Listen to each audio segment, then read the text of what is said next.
Good morning, everybody. We are so glad you are here back for day two of Empowering Families and Rethinking Education Summit. I am Christina Hay Averett, one of your hosts, and this is Herbert Haver, your other host. and together we are co-founders of Vibrant Family Education and co-hosts of the Bringing Education Home podcast. We are so glad that you are here with us in this summit, in this space. Maybe you're watching on replay, maybe you're live in the room, whatever it is, we are so glad that you are here and joining us to help raise happy, healthy, and successful kids. And we want to keep everybody on time, and we want to totally make sure that our speakers get the spotlight, and so we jump in on time. It is 10 o'clock. It is time for our very first speaker. We're going to bring her up to the stage, and yes, I did that on purpose. All right, let's get her up here. Oh, just one second. I know we're a little particular the way we like us ranged on the screen, so please excuse us as we move things around a little bit once in a while. All right, here we go. Miss Lorraine, welcome to the not the podcast, to the summit, to the experience of day two. Thank you so much for being here. I now have the pleasure of officially introducing Lorraine LaPointe. Lorraine is a parent empowerment strategist with over 3 decades in education and extensive experience in solution-focused coaching. She helps families repair, reset, and reconnect. Her work empowers parents to lead with clarity and confidence, creating calmer evenings, stronger bonds, and more resilient, future-ready kids. Welcome, Lorraine. It is a pleasure to have you here today. Thank you so much for joining us. Oh, thank you for having me. I'm thrilled to be here. And I am super, super excited about this topic because their talk title is Tonight, They'll Fall Asleep Either Way, What Savvy Parents Do Differently at Bedtime.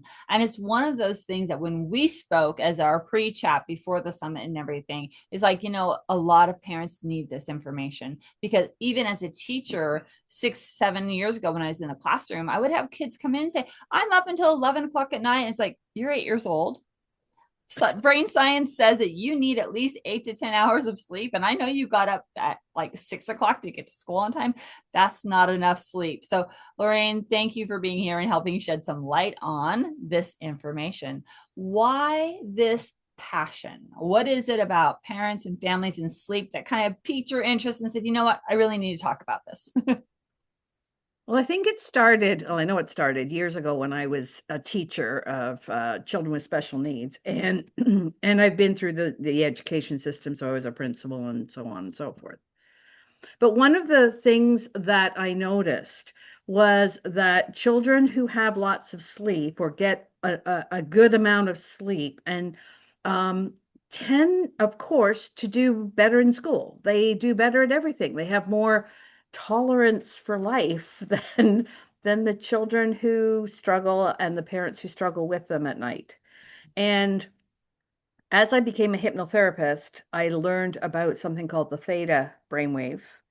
And I realized that we as parents, because I have my own neurodivergent stepdaughter, we as parents have a phenomenal opportunity to influence who our child is becoming just before they fall asleep. And to your point about, I was up till 11:30. All I can think of is, oh, your poor parent. Like parents need their evenings. So I created the bonding reset, which we'll talk about today, so that parents have an opportunity to understand what they can do to reclaim their evening and get their kids to sleep. So let's dive into that. Most parents think bedtime is just about getting the kid to go to sleep, but you're saying there's more to it than that. What are most parents missing around this bedtime routine, this bedtime situation that maybe they would love to be enlightened about? Yeah, so for most parents, and I put myself in that bracket, for years I thought bedtime was about getting kids to sleep, like, you know, rush them through their routine so that they can get into bed so that you can have your evening. Not realizing that what we're actually rushing them through is the theta brainwave window that is about 15 or so minutes just before they fall asleep. And what happens at that time is their brain opens up and they become very receptive to ideas and suggestions and problem solving. And we have an opportunity at that time to use story and to nurture our children by asking them interesting questions that help direct who they're becoming. So so once I understood that, I'm like, I've got to reach out and help others to see this so that we can start using the bedtime, the pre-sleep window to instill in our kids those skills. I call them meta skills that they will need in an AI-driven world. Because the meta skills are the skills that can't be replicated or replaced by AI. And I know a lot of parents doom scroll through the night wondering like what's going to become of my kids, what's going to happen to them in the future. So the bonding reset has multiple facets to it that to help families and children now, like tonight, and into the future. So that's pretty cool. Mm. It's actually pretty much, there's a lot of brain science in there too. And there's a lot of people that are teaching adults like me. I'm starting to do this is again, right before I go to sleep, kind of right before I go to bed, like I have my future life story that I read. Or I meditate in a specific way. And then waking up, it's actually kind of biblical. It's like, well, seek ye first. So it's like in the very first thing in the morning, it's like the first thing is I do is I reach for something that's going to enlighten or empower me, and then I drink a big glass of water. But so kind of a question there is there's a lot. I had a lot of trouble sleeping. So is it the 15 minutes before you go to sleep or the 15 minutes before you go to bed? Because sometimes I lay there for like half an hour, 45 minutes before I'm able to go to sleep. Well, the theta window, it can be longer than that. Most parents, they spend at least 15 minutes at night putting the kids to bed, reading them a story, saying goodnight. And then of course the resistance happens, can I have another drink of water? Read me another story. Yeah. All of those kinds of things. So to answer your question, Herb, ideally, it's the time just before they go to sleep, but how long a time that is, it doesn't matter if they lay awake. It's what their thoughts and feelings are as they fall asleep. So, can I share a story with you? Yes, please. It really came to me. So, I did something very foolish a little while ago, and that's I watched Jurassic Park just before I went to bed.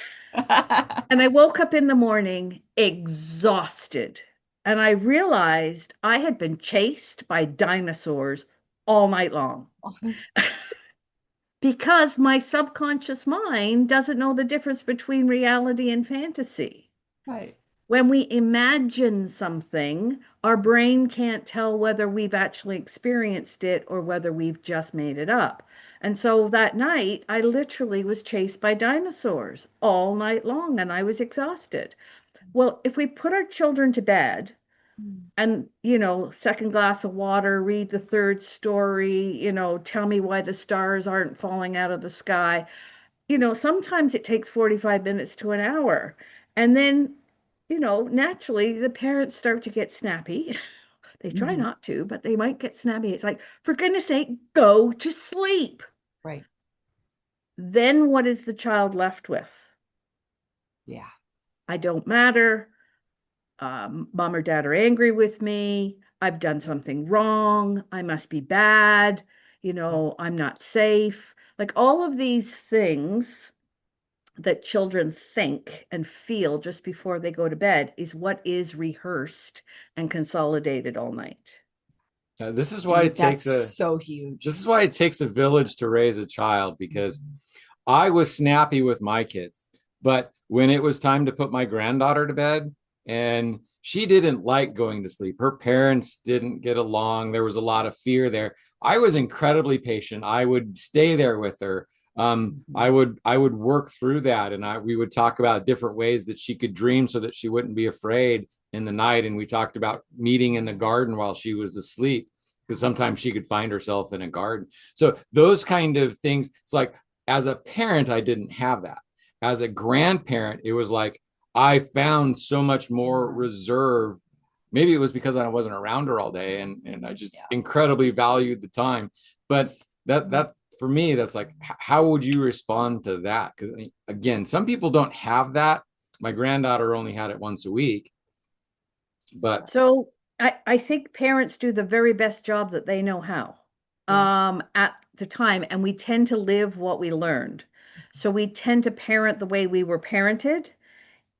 Even if we tell ourselves we're not going to do that, how often does our mother or our father come out of our mouth and we're Yes, horrified or across our face, right? by yeah, what there have we've been just times where it's said? like something happens and I'll feel my face, and it's like, oh my God, this is that face that my dad That made. used to be. And I can feel my dad like standing right there as I make that face. It's like, oh, that's what that felt And like. his dad was My amazing. His dad was mom was awesome. amazing. But every Is once in a while it's like, those things that, stand out.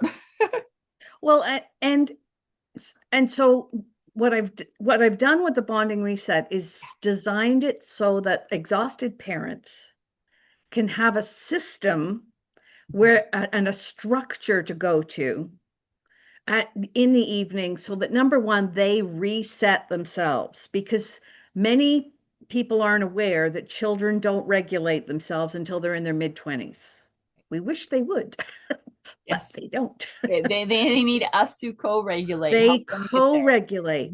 So a parent, many parents go into their bedroom trying to look like they're all calm and everything else, but a child's nervous system picks up immediately the truth of what your state of mind is. So I teach parents how to reset before they bond. And reset, both are acronyms, which is why they're capitalized. But the reset is a process that takes about 2 to 3 minutes for parents. It can be done in 30 seconds when you know how, just to reset their state of mind so that when they are with their child, they are present and they are regulated, because their presence and their regulation co-regulates the child. Then they can go through the bond process. BOND stands, so the bond is breathing and balancing. And then O is the open mind and observing for the child and the parent. Right. That's where story comes in. And then the N is nurturing and navigating, because quite often children have experienced things during the day that they need to complete the loops, the Yes. emotional loops, Uh-huh. and putting them to bed without the opportunity to complete the emotional loops will cause disruption to sleep, which is why a lot of kids wake up in the middle of the night like 3 or 4 times, because they have emotional loops that aren't closed. And then the D stands for delight and drives success. So the process teaches parents step by step what to do. They don't have to know what to do. And when they're exhausted, instead of feeling frustrated, they can just go, okay, I know what it is. I got to step back here and do a reset, or I got to step back here. I can start with breathing, or I can step back here and maybe their mind, the open mind, the story that's read, is not about, teddy bears and whatever storybook it's about. Maybe it's about the child's life. So one of the things that I'm working on and I offer is an app, an AI app that takes the child's, and of course the parent tells us this, that takes the child's situation and writes it into a social story, which helps the child understand how to problem solve. And even if the solution in the story is not what the child would do, the end, the nurturing is, so what would you do differently? What did you like about that? What didn't you like about that? And it gives the opportunity to reinforce what it is we want for our children to become. We want them to be brave and resilient and capable and to and to understand that there will be a tomorrow. Because for some children, going to sleep is terrorizing, which is why they don't sleep. Because we know that tomorrow the sun will rise. We've Yeah, had enough of those days. We know it. right. We But know for it. children, that's not an automatic thing. For some children, they don't know what tomorrow will bring. They don't know that they'll have a tomorrow. And if they haven't resolved today, then they'll bring today into tomorrow. That is so amazing. And it takes us back to our granddaughter when we would drive her home. It would be, let's tell the story of what we did at grandma and grandpa's house. But of course, it was very fanciful. We ended up going into the magic forest with the rainbow unicorn and all this stuff. And they went playing on the slides and this and that and everything else. So it was a way to help her make that move from our house to her parents' house in a heightened imaginative, but at the same time happy state so that she could take that with her into the next few days. Yeah. Yeah, and imagine having that state as she falls asleep. What's so Yeah. powerful that people don't recognize is they then have 8 to 10 hours where we think that the brain shuts off when we sleep, but it doesn't. Mhm. It's only our conscious mind that shuts off. Our subconscious mind and our autonomic nervous system, which might be, too sciencey for some, but basically our what beats our heart and blinks our eyes and keeps us breathing all night is still very much awake, thank goodness, That's also right? when your brain gets cleaned out. You get a different kind of water in your brain while you're sleeping, and it flushes out your interstitial spaces, which is the spaces between your cells, and that goes into your lymphatic fluid. So there is this brain cleaning as well as the resting phase that happens when you sleep. And if you don't get enough sleep, then your brain can build up more plaque and crusty parts. So it's very important to get sleep, especially for children with the way their brains are growing. Well, and our kids are growing up in a world that I mean, we're in it, but we didn't grow up in this world. Mhm. And there's an awful lot going on in terms of technology and political and everything else that we didn't experience when we were growing up. And I'll speak for myself. I mean, I was kept away from all of this stuff. But then there was no social media when I was little. There weren't all these images and this constant discussion and everything else. Like our kids today are stressed. They are amazingly stressed just from the environment that they're in.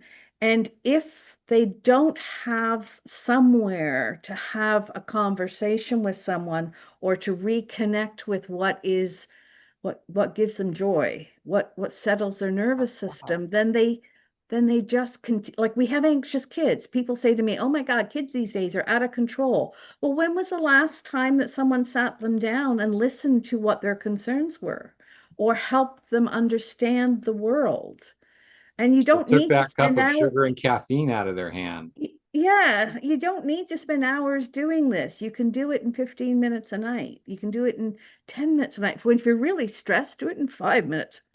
Right. But the point is that they need an adult to do this. And parents have the most amazing opportunity that teachers and other people don't have is they have the kid without the technology, without the friends, without the influences as they're going to sleep.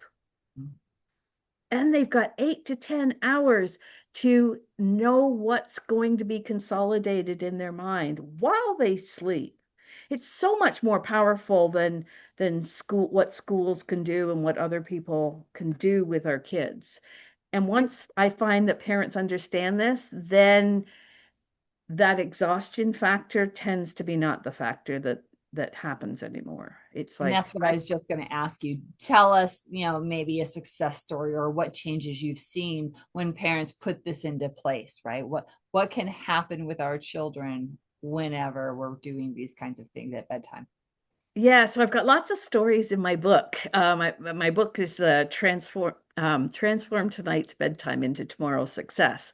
And so I'll share with one of the stories from there. So um, one of the parents that I talked about, and it's funny because I always get their names mixed up because I know their real names, but in the book I use other names. Yes. Yeah. So it gets a little confusing. But mom started to use the bonding reset with her daughter, and her daughter was very defiant. This is how mom described her daughter: very defiant, highly resistive to bedtimes. And within about 2 weeks, the child actually asked to go to bed and start the bonding reset. And mom got a call from a teacher, not thinking that, like this is great, she wants to go to bed, but got a call from her teacher. And the teacher said, I don't know what you're doing at home, but please keep doing it. She has become the class leader. She now helps regulate other kids in the class, and she is talking about what she's learning at bedtime and applying it. And this little girl had all kinds of issues about math, would not do math, hated anything new. And what the teacher noticed was she was starting to say to herself, take a deep breath now. Okay, you can do this. Just take it one step at a time. And she was verbalizing exactly what mom was telling her Right. to do at night.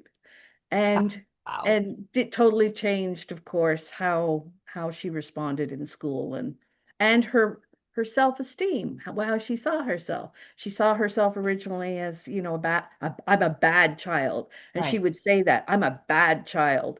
Well, there's no such thing as a bad child, but we don't want children to think that they're bad. We want them to understand what their strengths are and what their capabilities are and what they enjoy and what they can find joy in life. And then the whole demeanor changes, the whole child changes, you Yeah. know? So I remember growing up we let my mom and dad left California when I was 8. So I know this happened before I was 8. And especially during the summer, I would get really, really frustrated at bedtime because in the summertime it would be bright and sunny and mom would make me go to bed and it felt like it was noon, but it was really like 8 o'clock at night. And I would like stand up in bed and look out the window and see all the other kids out playing in the sunshine as I'm having to go to bed. Um, do you talk about reconciling that kind of stuff in your book as well? Because for me, it's like it's still light. How can it possibly be bedtime? So one of the things I I don't think it's in the book, but one of the things I would suggest, I do a sort of intensives in my 90-day sprint where we get together as a group and we talk about these kinds of issues because depending on where you are, your latitude in the world, it's light for different lengths of the day. But we talk about what's necessary for good solid sleep. And one of the things that's necessary is darkness. Our bodies are our bodies biologically don't sleep well if it's not dark. So what an interesting conversation it would have been to have with you about what your body needs and say, would it be helpful if we put up some dark curtains so that when you're ready to go to sleep, your body is also ready to go to sleep in the darkness? Yeah. Love that. Absolutely love that. Wow, Lorraine, this has been amazing. I love this conversation. And, we always hear, oh, put good things in your kid's head before they go to sleep, but you just made it more real and more understandable the way you've explained it and the resets and things that you have. Thank you so very, very much. Unfortunately, we are out of time, so we need to hear about your free gift and your VIP gift and how parents can continue to collaborate with you if they want to. Awesome. Well, the free gift is an assessment that I do with parents, and it's available on the bondingreset.com website. They can access that. And with that, they also can have a time with me. So I schedule if they want to, a 15-minute virtual coffee to chat about what it is that they've learned. So anyone is that's available to anyone at bondingreset.com.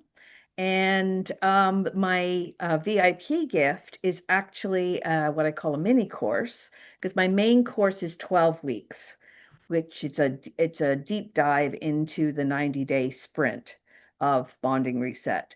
But so that you can learn more about the neurology and more about what it's all about, I offer the mini course at $197 value, and that's offered for free as well to all of our VIPs. Beautiful. Thank you so very, very much. Oh, wow. This has been amazing. Any last words before we end our interview today? And thank you for those wonderful gifts, because, you can see the comments in the chat, this is happening with my family and this is happening with my family. So yeah, I have a feeling that a few people are going to let's check this out. Yeah, because sleep is so very important. Very Just important. think about how you get when you don't have sleep. And you think, oh, well, I can just correct my children's behavior. But if you get the sleep, if you get them centered and settled, just think how much easier so much of this stuff would be. That's exactly what I was going to say, Herb. I mean, your great day today started last night. So Yes. your great day tomorrow will start tonight. Beautiful. Thank you so very, very much. All right, audience, grab that. Make sure that works. Give Lorraine some love in the chat or on the screen. Thank you so very, very much for all of that. Just like yesterday, we are going to make sure that we give you a little bit of a break in between each speaker. And our speakers love comments and things in the chat. So put things in there. They're going to dive in there and look at a few things, ask us questions all throughout the day. This is your space as well as ours. We're here to support you. So let us do that by letting us know what is going on in your head. And don't forget to sign up for VIP. If you weren't here yesterday, the gifts were amazing. And right off the bat, our first guest today is offering a $197 class, and it's only $47 for the VIP package. Yep. And so right there, that value is already way worth it. And then tack on what came yesterday and what we are also going to be offering you today. So be sure to sign up for VIP, because it's worth it. It's worth it. It's more than worth it. All right, take your quick break and we'll be back at the bottom of the hour. Bye for now. Thanks, both.